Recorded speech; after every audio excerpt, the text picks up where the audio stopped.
¿Pueden nombrar al ciudadano más famoso de Barcelona? No, no hablaremos de futbolistas. Si dan un paseo por la ciudad, en muchos lugares se encontrarán con estructuras extrañas y llamativas. Se trata de edificios bien decorados en un solo ángulo agudo, que parecen esculturas gigantes, extrañas figuras de animales cubiertas de mosaicos. Fueron concebidos y construidos por Antonio Gaudí, un ingenioso arquitecto cuyo estilo único sigue influyendo en el trabajo de varios artistas modernos. Entre las obras más famosas de Gaudí, en Barcelona se encuentran la Casa Vicens, el Colegio Teresiano, la Torre Bellesguard, el Palacio Güell, la Casa Batlló, la Casa Milà y el Parque Güell, y por supuesto el famoso Templo de la Sagrada Familia, cuya construcción comenzó hace 139 años y continúa hasta ahora. ¿Por qué se tarda tanto en construir el templo? La Sagrada Familia es el símbolo de Barcelona, un símbolo universalmente reconocido en la ciudad, y sus majestuosas torres causan una impresión realmente inolvidable. El iniciador original de la construcción del Templo de la Sagrada Familia fue José María Bocabella, un librero devoto, que en 1866 fundó la Asociación Espiritual de los Devotos de San José. Esta organización ayudó a promover el catolicismo durante la Revolución Industrial. En 1881, compraron un terreno para construir un templo con una superficie total de 12.800 metros cuadrados y pagaron el inicio de las primeras obras. La primera piedra fue colocada el 19 de marzo de 1882 por el arquitecto Francisco de Paula Villar. Pero un año después se rechazaron sus servicios y se encargó a Gaudí la finalización de la construcción. En aquel momento Antonio apenas tenía 31 años y el proyecto se convirtió en la obra de toda la vida del catalán. A pesar de su corta edad, Gaudí recibió merecidamente ese cargo de tanta responsabilidad, pues ya tenía varias obras maestras de la arquitectura en su historial. Gaudí pasó la mayor parte de su vida hasta los 16 años en Reus y en 1868 se trasladó a Barcelona para estudiar en un monasterio. A partir de 1875, Antonio cumplió 4 años de servicio militar obligatorio, pero debido a su mal estado de salud, pasó la mayor parte del tiempo de baja por enfermedad, lo que le permitió matricularse en la Escuela Superior de Arquitectura de Barcelona, donde se graduó en 1878. Mientras estudiaba, trabajaba a tiempo parcial como delineante para algunos de los famosos arquitectos de Barcelona, con lo que consiguió pagar sus estudios. Gaudí comenzó a atraer a sus propios clientes incluso antes de su graduación. En 1878, diseñó una vitrina para el fabricante de guantes Camella en Exposición Universal de París, que llamó la atención del fabricante textil Eusebio Güell, quien inmediatamente le pidió a Gaudí que diseñara el mobiliario para la capilla del Panteón del Palacio de Sobrellano en Comillas. Finalmente, Eusebio Güell le encargó a Gaudí nada menos que 5 grandes proyectos durante los siguientes 35 años.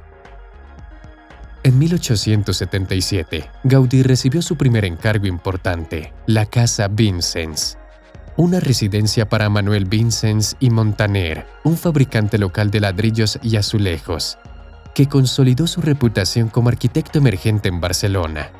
La Casa Vicens es una mezcla heterogénea de diferentes estilos arquitectónicos. El más llamativo y reconocible es el estilo mudéjar. Las formas estructurales y la ornamentación reflejan el amor de Gaudí por el arte oriental, especialmente el morisco, el persa y el bizantino. Ya en este primer trabajo, se revela la aspiración de Gaudí de crear conjuntos arquitectónicos en donde cada detalle es importante. Así que él mismo diseñó las rejas originales de las puertas, las ventanas y los balcones y realizó los bocetos de los interiores del comedor y de la sala de fumadores. El arquitecto utilizó piedra bruta y baldosas de cerámica para la construcción de la Casa Vicens. Utilizó estos materiales para crear patrones florales y de tablero de ajedrez.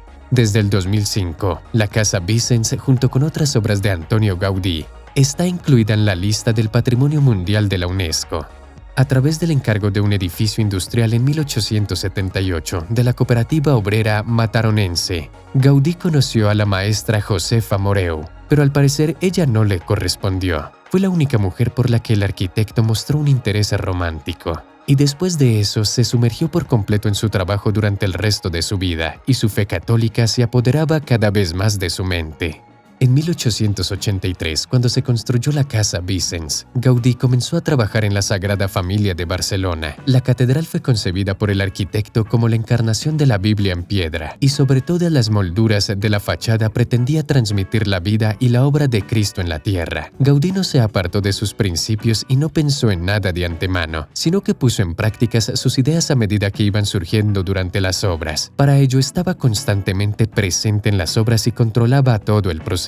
Así fue como empezó a crecer poco a poco la asombrosa catedral que se erige por encima de todas las casas de Barcelona, que asombró a todos los residentes de la época con sus formas y esculturas arquitectónicas, y que sigue asombrando a los visitantes de todo el mundo en la actualidad.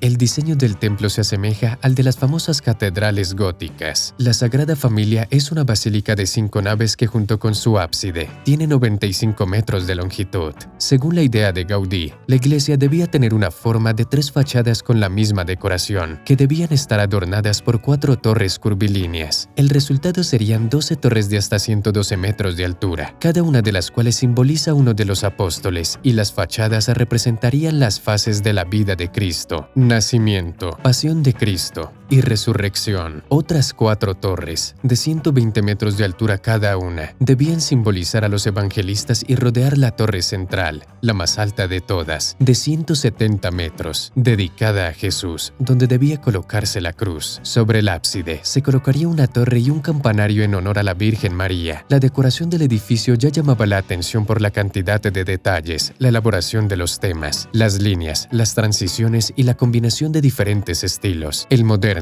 el gótico, las tradiciones cristianas, el barroco y los elementos de la arquitectura oriental formaban una composición armoniosa en la que no había nada de más.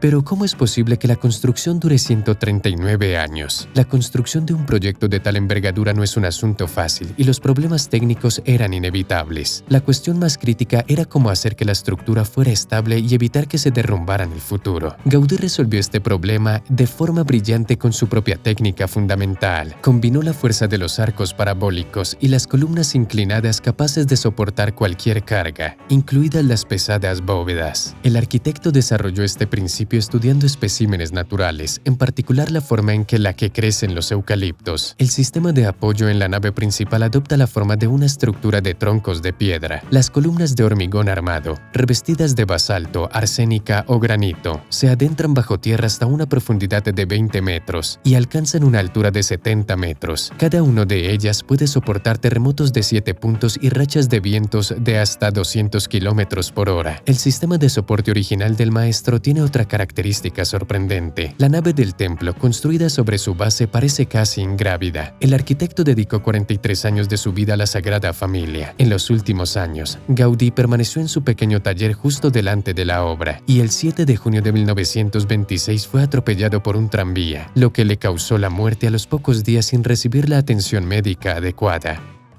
El cuerpo del arquitecto fue enterrado en la cripta de la Sagrada Familia. En el momento de la muerte de Gaudí, solo se habían terminado la fachada del nacimiento, el ábside, la cripta y la torre de San Bernardo. Es decir, alrededor del 20% de lo planeado. Aunque el maestro dejó 2 maquetas del futuro templo, enseguida surgieron dudas sobre si la Sagrada Familia podría completarse. El problema no se basaba únicamente en la complejidad técnica del proyecto. Según la decisión de los fundadores, la iglesia se construyó únicamente con las donaciones de los feligreses, pero los costes de construcción eran exorbitantes. En 1914 ya se habían gastado más de 3 millones de pesetas. Cada vez era más difícil conseguir fondos, pero el socio de Gaudí, Domingo Sugrañes, se hizo cargo de la obra. Consiguió terminar los 3 campanarios restantes de la fachada del nacimiento y ciprés cerámico que coronaba la entrada principal de la fachada para 1936. Pero la construcción siguió teniendo contratiempos. El estallido de la Guerra Civil Española impidió la continuación de la construcción. Por si fuera poco, un incendio provocado por anarquistas catalanes en 1936 destruyó muchos de los dibujos y maquetas almacenados en el estudio de Gaudí.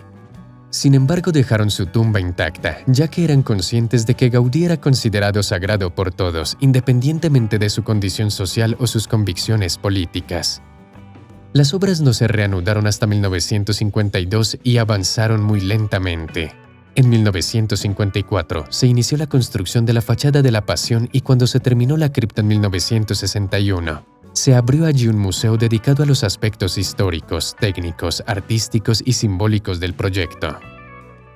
En 1980 el neozelandés Mark Burry, de 23 años, fue a Barcelona y junto con otros arquitectos, trató de unir los fragmentos que quedaban de la maqueta del templo creada por Gaudí. Al principio no tenía forma de entender su caprichosa forma geométrica. De repente Burry se dio cuenta de que en el núcleo de la extraña imaginación de la ingeniería del gran maestro, entre otros fenómenos naturales, se encontraba la estructura de la roca.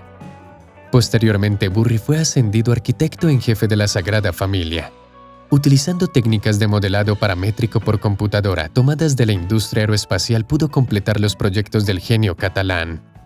Es difícil de imaginar, pero Gaudí desarrolló modelos matemáticos tridimensionales utilizando solo su imaginación e intuición. El análisis informático realizado confirmó la precisión de los cálculos del maestro, quien verificó la estabilidad del modelo utilizando sacos de arena suspendidos de la maqueta. Burry también aceleró el proceso de construcción mediante el uso de máquinas atomizadas para cortar la piedra. Durante todo este tiempo no se gastó ni un centavo de dinero público en la construcción. Desde 1882 hasta la actualidad, todo se ha pagado con donaciones privadas, lo que a veces ha provocado largas demoras hasta que se encuentra nuevamente un patrocinador adinerado. El presupuesto actual para la construcción de la Sagrada Familia es de unos 25 millones de euros al año. Si se suman los costes de los últimos años, además del coste aproximado de las obras de los 100 años anteriores, entonces el coste real de la Sagrada Familia es de más de 1.000 millones de euros.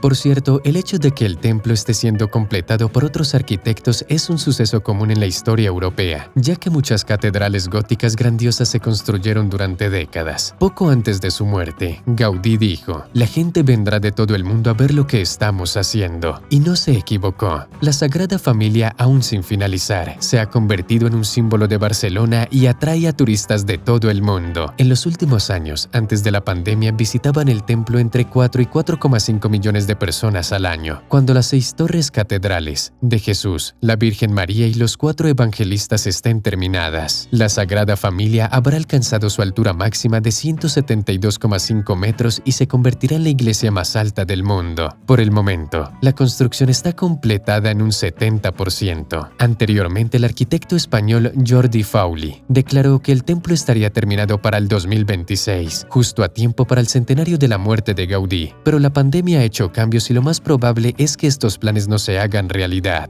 En cualquier caso, cuando se le preguntó al anciano Gaudí sobre una fecha de finalización, señaló con el dedo al cielo y respondió con una respuesta muy filosófica: «Mi cliente no tiene ninguna prisa». Y eso es todo, amigos. Denle me gusta si aprendieron algo nuevo. Escriban sus comentarios y hasta pronto.